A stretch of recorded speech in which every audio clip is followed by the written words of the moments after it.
Samajwadi party की सांसद डिंपल यादव लगातार चर्चा में हैं। कारण है जंतर मंतर पे जो प्रोटेस्ट चल रहा है उसमें उन्होंने जिस तरह से सक्रियता दिखाई, साथ ही साथ घायलों की जिस तरह से मदद की। डिंपल यादव की विजुअल सोशल मीडिया से लेकर हर प्लेटफॉर्म पे आप उसको देखेंगे कि डिंपल यादव की चर्चा है, वो ट्रेंड में है। और उनको लेकर तमाम पॉलिटिकल सर्कल्स में भी चर्चा है, क्योंकि जिस तरह का एग्रेसिवनेस डिंपल यादव ने दिखाया। लेकिन हम एक और सिनेरियो है जिसको आपको बताना चाहते हैं। दरअसल डिंपल यादव का इतना अग्रेसिव होना, इतना आगे से आगे लीड करना एक प्लान का भी हिस्सा है, जो कि बहुत स्ट्रेटेजिक प्लान है समाजवादी पार्टी का।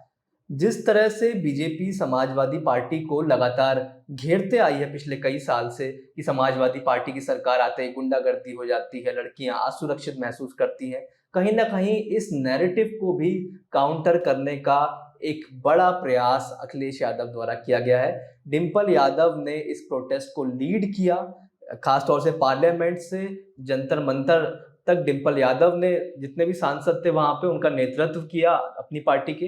अखिलेश यादव भी मौजूद थे दिल्ली में ही, लेकिन वो इस प्रोटेस्ट में शामिल उस वक्त नहीं हुए। डिंपल यादव को भेजा गया। उससे पहले सोनम वांगचुक से मिलने 16 जुलाई को भी डिंपल यादव समाजवादी पार्टी के प्रतिनिधि मंडल को लीड करके वहां पर पहुंची थी। लखनऊ से दिल्ली गई, सोनम वांगचुक से मिली और शाम को वो वापस लखनऊ आ गई थी। सब अगर आप इसके पीछे की रणनीति देखें, भले ही ये चर्चा अब हो रही हो, लेकिन डिंपल यादव की सक्रियता पिछले 3 साल में खास तौर से बहुत ज्यादा बढ़ी है।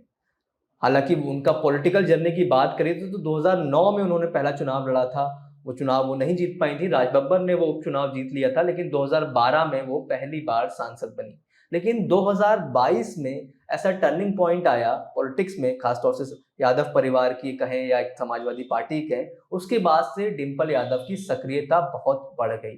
2022 में समाजवादी पार्टी के फाउंडर मुलायम सिंह यादव की डेथ के बाद डिंपल यादव की आप पॉलिटिकल एक्टिविटीज को आप देखें तो आप ये ऑब्जर्व करेंगे कि किस तरह से डिंपल यादव ने लीड करना एक तरीके से शुरू कर दिया, और सेकंड इन कमांड अब डिंपल यादव हो गई हैं। मुलायम सिंह यादव की डेथ हुई, उसके बाद मैनपुरी में उपचुनाव हुए। उस वक्त तक अखिलेश यादव और शिवपाल यादव में सब कुछ ठीक नहीं था।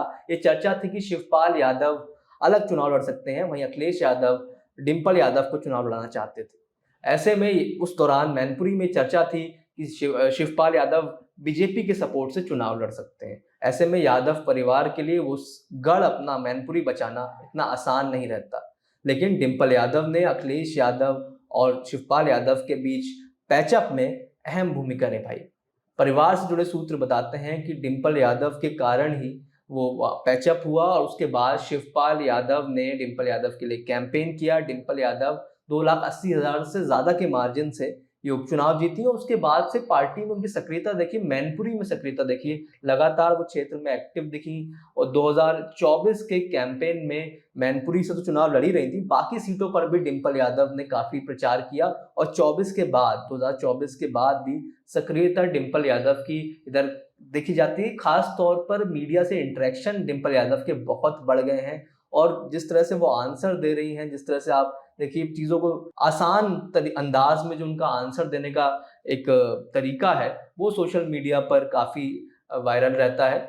उनकी सरलता की बात तो सोशल मीडिया पर चलती है, लेकिन कल उनके एग्रेसिवनेस की बात हो जाए कि किस तरह से एग्रेसिव होकर उन्होंने प्रोटेस्ट को लीड किया और एक माँ की तरह वहां पर बच्चों का ध्यान रखा। ये सोशल मीडिया पर चर्चा बनी हुई है, लेकिन इसके पीछे की समाजवादी पार्टी की एक लॉन्ग टर्म स्ट्रेटेजी भी है कि डिंपल यादव को एक महिला फेस के तौर पे आगे बढ़ाएं, ताकि जब बीजेपी काउंटर करे तो समाजवादी पार्टी के पास भी उसका एक काउंटर नैरेटिव तैयार रहे कि डिंपल यादव के तौर पे एक महिला नेतृत्व पार्टी को मिल रहा है, और पार्टी में विमेन लीडरशिप डिंपल यादव के अंडर ही तैयार करी जा रही है। तो ये जानकारी हम इसकी पूरे मामले की थी, और यही इनसाइड स्टोरी भी है कि कैसे डिंपल यादव की सक्रियता पिछले 2-3 साल के अंदर ज्यादा बढ़ी है। द प्रिंट के लिए प्रशांत श्रीवास्तव।